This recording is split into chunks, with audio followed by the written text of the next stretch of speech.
Chapter 10. Now it came to pass, when Adoni-Zedek, king of Jerusalem, heard how Joshua had taken Ai, and had utterly destroyed it, as he had done to Jericho and its king, so he had done to Ai and its king, and how the inhabitants of Gibeon had made peace with Israel, and were among them, that they feared greatly, because Gibeon was a great city, like one of the royal cities, and because it was greater than Ai, and all its men were mighty. Therefore Adoni-Zedek, king of Jerusalem, sent to Hoham, king of Hebron, Piram, king of Jarmuth, Japhiah, king of Lachish, and Debir, king of Eglon, saying, Come up to me and help me, that we may attack Gibeon, for it has made peace with Joshua and with the children of Israel. Therefore the 5 kings of the Amorites, the king of Jerusalem, the king of Hebron, the king of Jarmuth, the king of Lachish, and the king of Eglon, gathered together and went up, they and all their armies, and camped before Gibeon, and made war against it.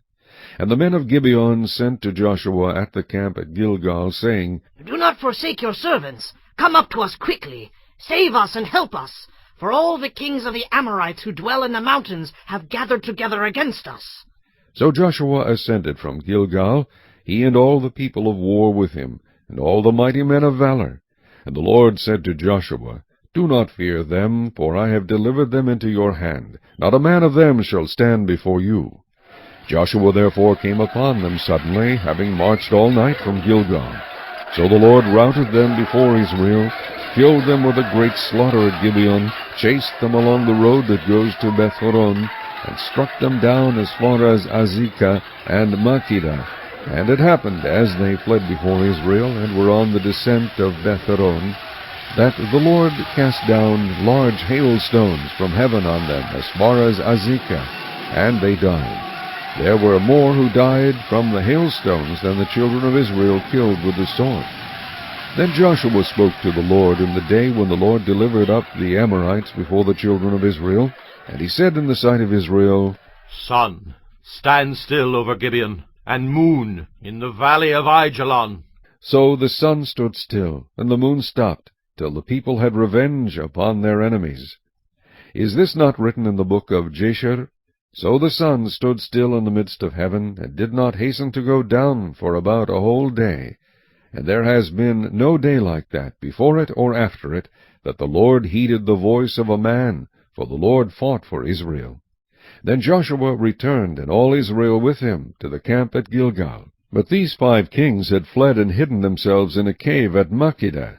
And it was told Joshua, saying, The 5 kings have been found hidden in the cave at Makkedah. So Joshua said, Roll large stones against the mouth of the cave, and set men by it to guard them. And do not stay there yourselves, but pursue your enemies, and attack their rear guard. Do not allow them to enter their cities, for the Lord your God has delivered them into your hand.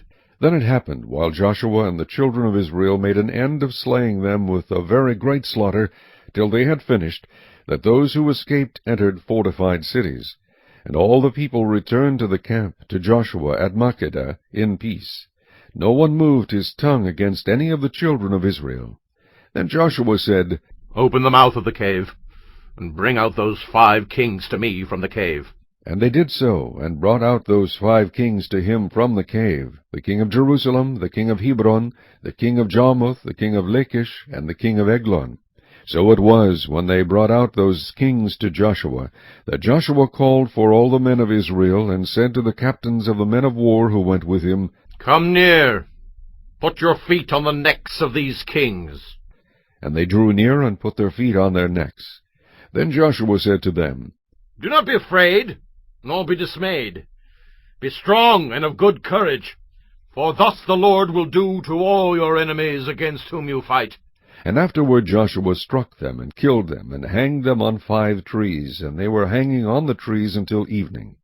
So it was at the time of the going down of the sun that Joshua commanded, and they took them down from the trees, cast them into the cave where they had been hidden, and laid large stones against the cave's mouth, which remain until this very day. On that day Joshua took Makkedah, and struck it and its king with the edge of the sword. He utterly destroyed them, all the people who were in it. He let none remain. He also did to the king of Makkedah as he had done to the king of Jericho. Then Joshua passed from Makkedah, and all Israel with him to Libnah, and they fought against Libnah. And the Lord also delivered it and its king into the hand of Israel. He struck it and all the people who were in it with the edge of the sword. He let none remain in it, but did to its king as he had done to the king of Jericho. Then Joshua passed from Libnah, and all Israel with him, to Lachish, and they encamped against it and fought against it. And the Lord delivered Lachish into the hand of Israel, who took it on the second day, and struck it and all the people who were in it with the edge of the sword, according to all that he had done to Libnah. Then Horam, king of Gezer, came up to help Lachish, and Joshua struck him and his people, until he left him none remaining. From Lachish Joshua passed to Eglon, and all Israel with him, and they encamped against it and fought against it. They took it on that day, and struck it with the edge of the sword. All the people who were in it he utterly destroyed that day, according to all that he had done to Lachish. So Joshua went up from Eglon, and all Israel with him, to Hebron, and they fought against it. And they took it and struck it with the edge of the sword, its king, all its cities, and all the people who were in it. He left none remaining, according to all that he had done to Eglon, but utterly destroyed it and all the people who were in it. Then Joshua returned, and all Israel with him, to Debir, and they fought against it. And he took it and its king and all its cities. They struck them with the edge of the sword, and utterly destroyed all the people who were in it. He left none remaining, as he had done to Hebron. So he did to Debir and its king, as he had done also to Libnah and its king. So Joshua conquered all the land, the mountain country, and the south, and the lowland, and the wilderness slopes, and all their kings. He left none remaining, but utterly destroyed all that breathed, as the Lord God of Israel had commanded. And Joshua conquered them from Kadesh Barnea as far as Gaza, and all the country of Goshen, even as far as Gibeon. All these kings and their land Joshua took at one time, because the Lord God of Israel fought for Israel. Then Joshua returned, and all Israel with him, to the camp at Gilgal.